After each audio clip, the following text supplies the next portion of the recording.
तो इस कहानी की शुरुआत होती है साल 2149 से, जहां 9 साल पहले हुई एक केमिकल वॉर की वजह से पृथ्वी पूरी तरह से बंजर हो चुकी थी। इस युद्ध से पृथ्वी के वातावरण का संतुलन पूरी तरह से हिल जाने की वजह से 9 साल पहले लगभग 99% आबादी खत्म हो चुकी थी, जिसकी वजह से गांव और शहर पूरी तरह से वीरान हो गए थे और बस कुछ गिने चुने लोग ही जिंदा बचे थे। उनमें से डार्विन नाम का एक लड़का भी होता है जो युद्ध खत्म होने के बाद एक बंकर में रहकर अपनी जिंदगी काट रहा था, क्योंकि बाहर की हवा में अभी भी जहर घुला हुआ है जो बाहर जाते ही उसकी जान ले सकता था। इसलिए बस वही बंकर था जो इस समय उसके लिए सुरक्षित था। अब डार्विन वहाँ हर रोज सेम रूटीन ही फॉलो करता था, जिसके मुताबिक वो आज भी सुबह उठकर अपने सिस्टम पर बैठ जाता है और बाहर की एक्टिविटीज को देखने लगता है। इसके साथ ही वो अपनी माँ को भी मैसेज करके कहता है कि माँ मुझे वापस बुला लो, पर हर बार की तरह इस बार भी उसे इसका कोई रिप्लाई नहीं आता।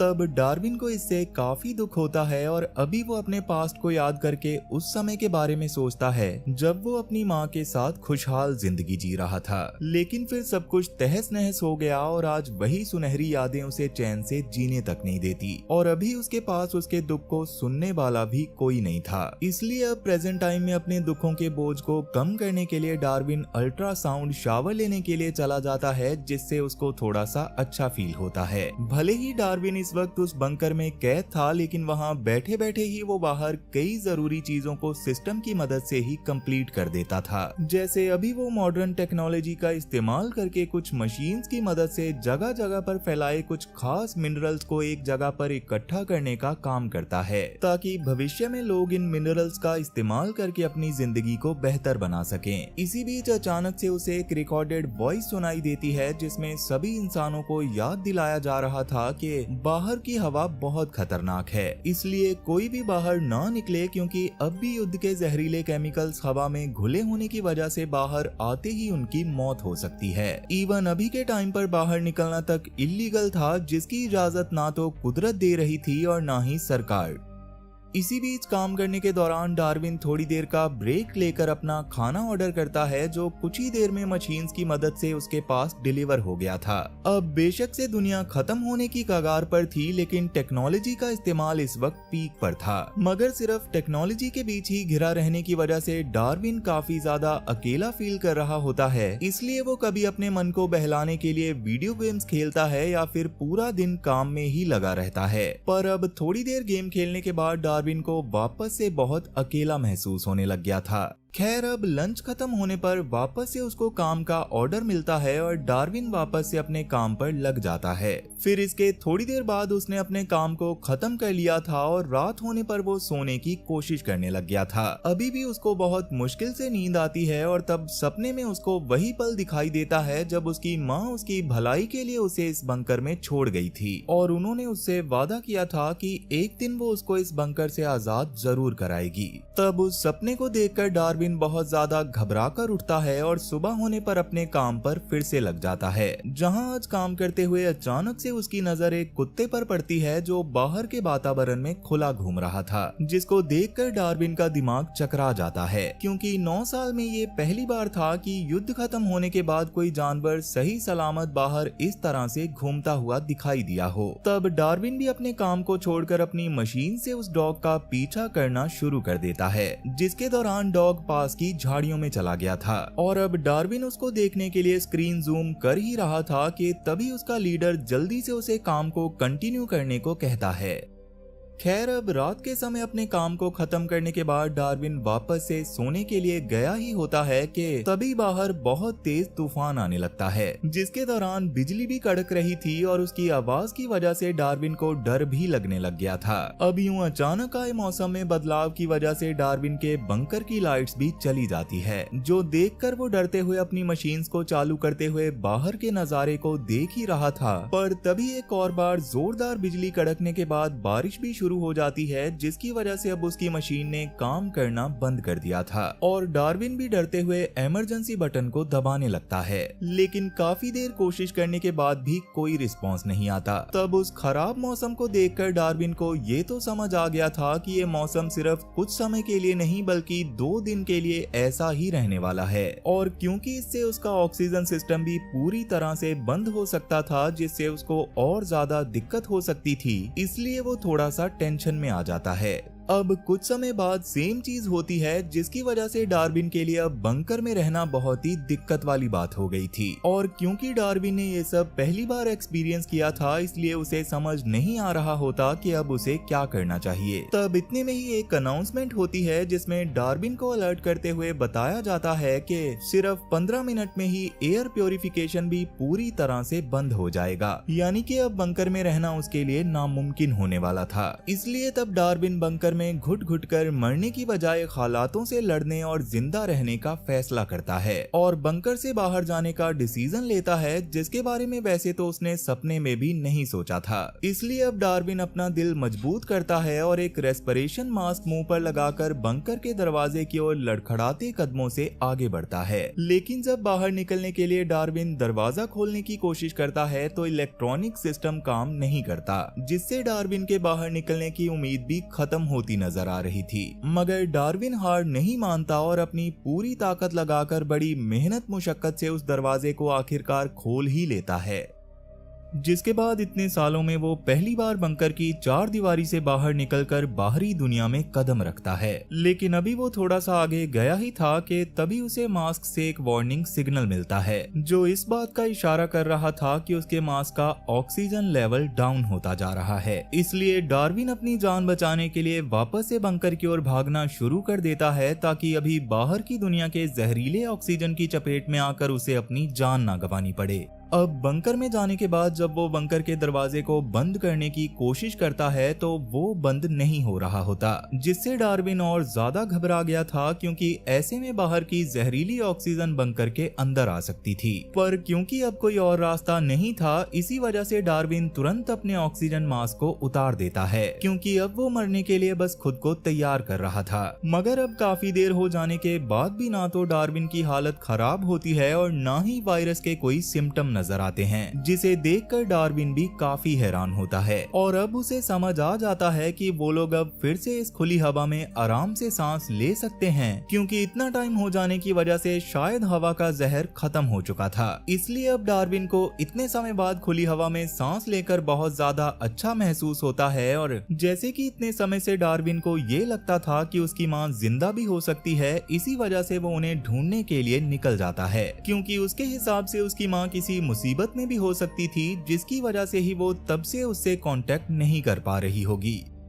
अब ये बात सुनकर डार्विन बंकर से बाहर तो निकल जाता है, मगर थोड़ा सा दूर जाते ही उसके पैर कांपने लग गए थे। साथ ही उसे बहुत ज्यादा थकान भी होने लग गई थी, जिसका कारण असल में ये था कि पिछले 9 साल से डार्विन अपने बंकर से बाहर नहीं आया था, जिसकी वजह से उसके शरीर को इतना दूर तक चलने की आदत नहीं थी। इसके साथ ही उससे सूरज की तपती धूप भी बर्दाश्त नहीं हो रही थी, और इसके बाद थोड़ा सा और दूर जाते ही उसे भूख भी लगने लग गई थी। पर अभी लगातार अपनी माँ के बारे में सोचते हुए वो हार नहीं मानता और आगे बढ़ता रहता है। खैर, अब थोड़ा सा और आगे जाने पर उसको चिड़िया दिखाई देती है, जिसको देखने पर वैसे तो उसे खुश होना चाहिए था, मगर उसको देखकर तो डार्विन उल्टा चिढ़ने लग गया था। अब इसके बाद जैसे ही वो और आगे जाता है तो उसको एक मशीन दिखाई देती है, जिससे वो अपनी माँ को मैसेज करके बताता है कि वो उनसे मिलने के लिए आ रहा है। मगर हर बार की तरह अभी भी उसकी माँ की तरफ से उसे कोई रिस्पांस नहीं आता, इसलिए हर तरह की उम्मीद को छोड़कर वो भूख में तड़पते हुए लड़खड़ाते पांव से आगे बढ़ता रहता है। तभी अचानक से उसके कानों में कुत्तों के भौंकने की आवाज आती है, जिसे सुनकर डार्विन उनका पीछा करते हुए फिर से कुत्तों को ढूंढने की कोशिश करता है। तब वो भागते हुए एक हरे भरे इलाके में आ गया था, जहाँ पर कई सारे पेड़ पौधे मौजूद थे, जिनको देखकर तो डार्विन की आंखें चौंधे आ गई थी, क्योंकि इतने समय से सबको यही लगता था कि पेड़ पौधे पूरी तरह से गायब हो गए हैं। खैर, अब जैसे कि काफी दूर का सफर तय करने की वजह से डार्विन बहुत ज्यादा थक चुका था, इसलिए वो उन्हीं झाड़ियों और पेड़ पौधों के बीच सो जाता है।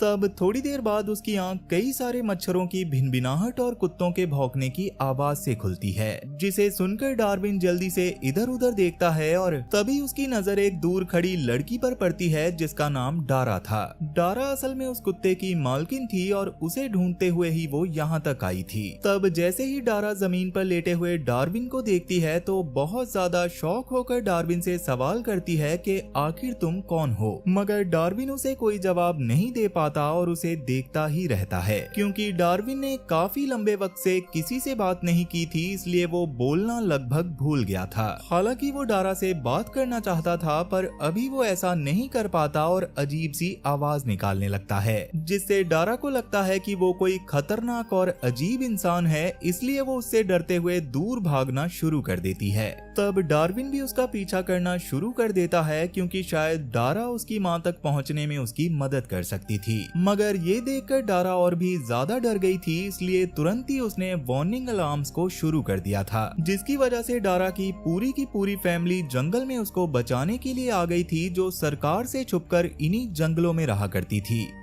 खैर, अब जैसे ही डार्विन की माँ लिलियन और उसके साथी डार्विन को उसकी ओर भागता हुआ आता देखते हैं, तो वैसे ही वो अपने ग्रुप में मौजूद बच्चों को छुपने के लिए कहते हैं, क्योंकि उनके हिसाब से डार्विन उनके ग्रुप के बच्चों को नुकसान पहुंचा सकता था। पर अभी जैसे ही डार्विन उनके पास आता है, वैसे ही उनकी ये गलतफहमी खत्म हो जाती है, क्योंकि डार्विन के चेहरे पर उन्हें भोलापन दिखाई देता है, इसलिए वो उसको इशारे से समझाती है कि ये जंगल ही उनका घर है। लेकिन डार्विन इसका कोई जवाब नहीं दे पाता, क्योंकि उसे सिर्फ मशीनों के जरिए ही बात करनी आती थी, जो कि अब उसके पास नहीं थी। इसलिए डार्विन भी अभी थोड़ा सा डरते हुए तुरंत ही झाड़ियों में छुपने लगता है। लेकिन लिलियन उसे बड़े ही प्यार से बाहर आने को कहती है और उसकी हालत को देखने के बाद उसे खाना भी देती है। तब डार्विन भी भूखा होने की वजह से जल्दी जल्दी खाना खाने लगता है, क्योंकि उसने भी काफी दिनों से कुछ नहीं खाया था। और अब क्योंकि डार्विन को भी लिलियन की फैमिली पर भरोसा होने लग गया था, इसलिए वो धीरे धीरे उनके पास आने लगता है। पर अब चाहते हुए भी वो उनसे बात नहीं कर पाता।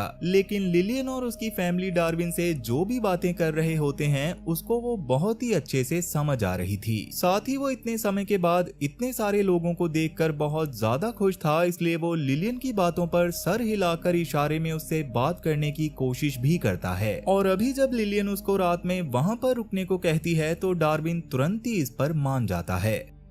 खैर, अभी क्योंकि वो इतने समय के बाद इंसानी तौर तरीकों के हिसाब से मुलायम गद्दे पर सो रहा था, इसलिए रात में उसे सुकून की नींद आती है। पर कहीं न कहीं उसको बुरा भी लग रहा था, क्योंकि जल्दी ही उसको वहाँ से अपनी माँ को ढूंढने के लिए जाना पड़ेगा। अब अगली सुबह डार्विन सबके साथ मिलकर नाश्ता करता है, जहां वो आज जिंदगी में पहली बार चाय का टेस्ट लेता है, जो उसे काफी पसंद आती है। जो देखकर लिलियन उससे पूछती है कि क्या तुमने कभी चाय पी है, तो डार्विन इस पर सर हिलाकर ना में जवाब देता है। अब आगे लिलियन उसके बारे में जानने की कोशिश करती है, लेकिन ना बोल पाने की वजह से डार्विन उसे कुछ नहीं बता पाता। मगर उतने में ही वहाँ पर लिलियन का बेटा स्टीवन डार्विन के पास आ जाता है, जो डार्विन की हालत देखकर समझ गया था कि डार्विन बोलना जानता है और पक्का वो मशीनों की मदद से अपनी बातें एक्सप्लेन करता है। ये समझ आते ही स्टीवन डार्विन से उसकी बातों को हाथों की मदद से टाइप करने के लिए कहता है, जैसे कि वो पहले कीबोर्ड पर करता था।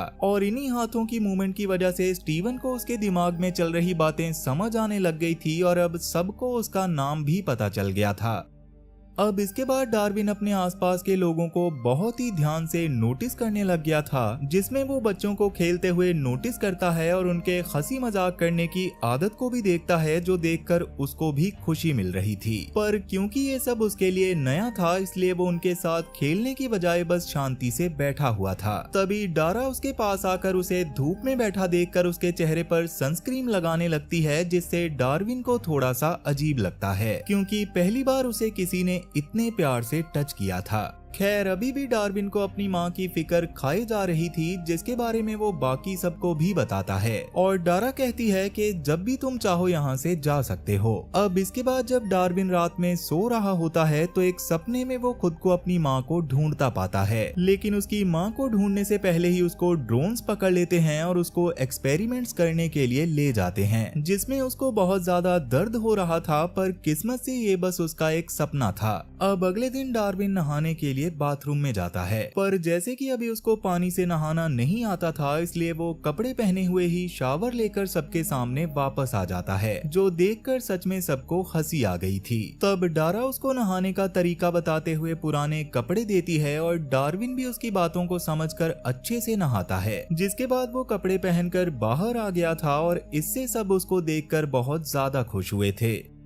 अब इसके बाद डारा उसको हाथ के इशारों से बात करना सिखाती है ताकि वो आसानी से दूसरों से बात कर सके, जिससे डार्विन को भी वहाँ मौजूद लोगों के साथ अब और ज्यादा अच्छा लगने लग गया था और इसी अपनेपन को महसूस करके वो अब कुछ दिन और उन लोगों के साथ गुजारने का फैसला करता है। और जैसे कि अभी डार्विन का सबसे ज्यादा अटैचमेंट डारा के साथ था, इसलिए वो दोनों ज्यादा से ज्यादा समय एक साथ ही बिताते थे। साथ ही डारा डार्विन को एग्रीकल्चर यानी के खेती बाड़ी और नेचर की देखभाल करना भी सिखाती है और कहीं ना कहीं अब इतना समय डारा के साथ रहने की वजह से डार्विन को थोड़ा थोड़ा बोलना भी आ जाता है, लेकिन अभी उसके बोले गए शब्द काफी अजीब सुनाई देते थे, पर फिर भी डार्विन साफ बोलने की कोशिश में लगा रहता था, जिससे अब उसकी कोशिश की वजह से उसका रिश्ता डारा के साथ साथ लिलियन और बाकी लोगों के साथ भी और अच्छा होने लग गया था। अब आगे वो डारा के साथ उसके काम में हाथ बटाना भी शुरू कर देता है और डार्विन का ये हेल्पफुल नेचर डारा को भी उसके काफी करीब ले आता है। इसी बीच लिलियन ने भी उन दोनों को एक दूसरे से बातें करते हुए देखा था, जिससे वो समझ गई थी कि कहीं ना कहीं वो दोनों एक दूसरे को बहुत पसंद करने लग गए हैं।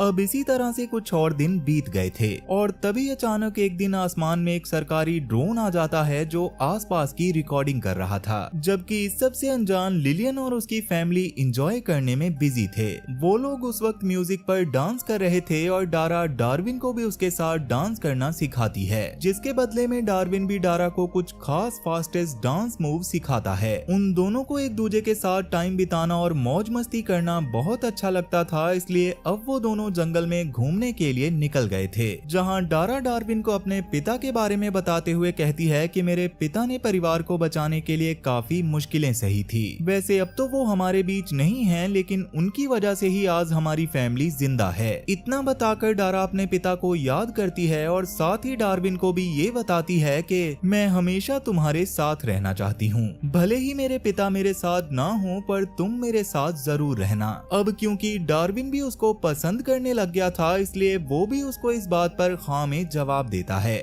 अब इसके बाद एक दिन जब वो घूमते हुए पहाड़ की ऊंची चोटी पर जाते हैं तो फाइनली डारा डार्विन से अपने प्यार का इजहार भी कर देती है, जिससे डार्विन को बहुत ज्यादा खुशी होती है और वो भी तुरंत ही उससे अपने प्यार का इजहार करते हुए उसे किस कर लेता है। वहीं इसके बाद जब पूरी फैमिली हंसते गाते हुए जंगल में आगे बढ़ रही थी तो अचानक से स्टीवन को कुछ अजीब सी आवाज सुनाई देती है और वो सबको शांत रहने को कहता है, पर तभी अचानक उन लोगों के थोड़ी सी आवाज करने की वजह से वहाँ मौजूद ड्रोन्स ने उन्हें नोटिस कर लिया था और उसी आवाज को फॉलो करते हुए वो ड्रोन्स उन लोगों की तरफ आने लग गए थे। मगर किस्मत से उन ड्रोन्स के वहां आने से पहले ही सभी पत्थरों के बीच जाकर छुप गए थे, जिससे ड्रोन के रिडार में वो कैप्चर नहीं होते और ड्रोन उन्हें नोटिस किए बिना ही वहां से आगे निकल जाता है। अब इसके बाद बाकी सब भी अपने घरों में वापस आ गए थे, जहां अब लिलियन की दूसरी बेटी बेथ का मूड बिल्कुल भी ठीक नहीं था, क्योंकि उसके हिसाब से ड्रोन्स के इतना दूर तक आने की वजह डार्विन था, क्योंकि उसके आने से काफी समय पहले तक कोई भी ड्रोन वहां तक नहीं आया था। यही सब बताते हुए बेथ लिलियन पर गुस्सा करते हुए कहती है कि इन सब मुश्किलों में हम आपकी वजह से ही फंस रहे हैं, क्योंकि आपने ही डार्विन को हमारे साथ रहने की इजाजत दी थी और तब से ही हमारी खुशहाल जिंदगी पर खतरे के बादल मंडराना शुरू हो गए हैं। तब लिलियन उसे शांत तो करवा देती है, लेकिन वो जानती थी कि कहीं ना कहीं बेथ की बात सही है। अब इसके बाद शाम में जब डारा डार्विन के पास जाती है तो वो वहाँ पर नहीं होता, जो देखकर डारा डरकर जल्दी से उसे ढूंढने लगती है और बाहर जाने पर उसको डार्विन बाहर अकेला खड़ा हुआ दिखाई देता है। तब डार्विन बहुत ही धीमे से डारा से कहता है कि मैं वापस जा रहा हूँ, क्योंकि मैं तुम लोगों को खतरे में नहीं डालना चाहता, इसलिए मेरा जाना ही बेहतर होगा। होगा। तब ये सुनकर डारा रोने लगती है और कहती है कि मैं जानती थी कि तुम भी एक दिन मुझे छोड़कर चले जाओगे। डार्विन उसको समझाने की कोशिश करता है कि ऐसा करना उसके लिए कितना ज्यादा जरूरी है, पर डारा उसकी एक नहीं सुनती और गुस्सा होकर वहाँ से चली जाती है। मगर जैसे कि डार्विन भी अब नहीं रुक सकता था, इसलिए वो लिलियन और बाकी फैमिली मेंबर से मिलता है और लिलियन को बताता है कि वो अपनी माँ को ढूंढने जा रहा है, जिसके बाद उन लोगों के ऊपर उसकी वजह से आने वाला खतरा भी टल जाएगा। अब वैसे लिलियन को भी डार्विन के जाने से दुख हो रहा था, पर वो ना चाहते हुए भी उसको नम आंखों से विदा कर देती है और डारा भी डार्विन को जाते हुए देखकर बुरी तरह से टूट जाती है, जिसकी वजह से वो फूट फूट कर रोने लग गई थी। वहीं डार्विन अब अकेले ही आगे के सफर को तय कर रहा था, जहां रास्ते में वो ड्रोन पर नजर भी रख रहा था, क्योंकि अगर वो ड्रोन की नजर में आया तो शायद उसको फिर से पकड़ लिया जाता और डार्विन ऐसा बिल्कुल नहीं चाहता था। खैर, अब इसके बाद चलते हुए डार्विन एक कम्युनिकेशन मशीन के पास पहुंचता है, जहां उसने लिलिया की दी हुई चाबी लगा दी थी, जो लिलिया ने उसको घर से निकलते समय दी थी, ताकि वो उनके आसपास के एरिया के कम्युनिकेशन सिस्टम को एक्टिव कर सके। अब उसकी मदद से इस बार कांटेक्ट करने पर उसका अपनी माँ से कांटेक्ट हो जाता है, जो अभी भी इतने सालों से डर के मारे अपने ही बंकर में रह रही थी। जो जानकर डार्विन जल्दी से अपनी माँ के बंकर के पास जाता है और उन्हें बाहर आने को कहने लगता है, पर उसकी माँ अभी भी काफी ज्यादा डरी हुई थी, इसलिए वो बाहर आने से डर रही थी। साथ ही वो अभी डार्विन को पहचान भी नहीं रही होती, इसलिए वो डार्विन के पास एक ड्रोन भेजती है, जिसमें डार्विन अपने बारे में सब बताता है। जो जानकर डार्विन की माँ वैसे तो थोड़ा सा अजीब बिहेव करती है, पर बाद में वो फाइनली डार्विन के पास चली जाती है।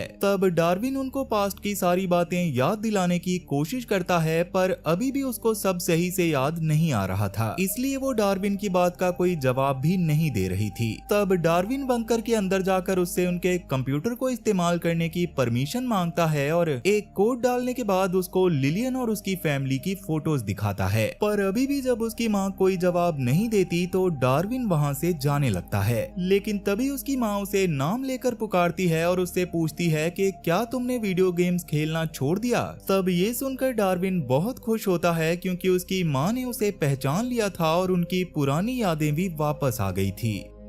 अब डार्विन वहां से सीधा डारा के पास पहुंचता है, जो अब भी उसके इंतजार में बैठी थी, और वो डार्विन को देखकर बहुत ज्यादा खुश हो जाती है, जिसके बाद वो दोनों किस करते हुए जिंदगी भर एक दूसरे के साथ रहने का फैसला करते हैं। और इसी के साथ ये कहानी यहीं पर खत्म हो जाती है। तो वीडियो पसंद आई हो तो वीडियो को लाइक जरूर करना, और अगर तुम इस चैनल पर पहली बार आए हो तो जल्दी से इसे सब्सक्राइब कर लो, क्योंकि इस चैनल पर ऐसी और भी इंटरेस्टिंग वीडियोस आने वाली हैं। तो चलो फिर मैं अब आपसे मिलूंगा ऐसी ही एक और इंटरेस्टिंग वीडियो के साथ, और तब तक के लिए टाटा और गुड बाय।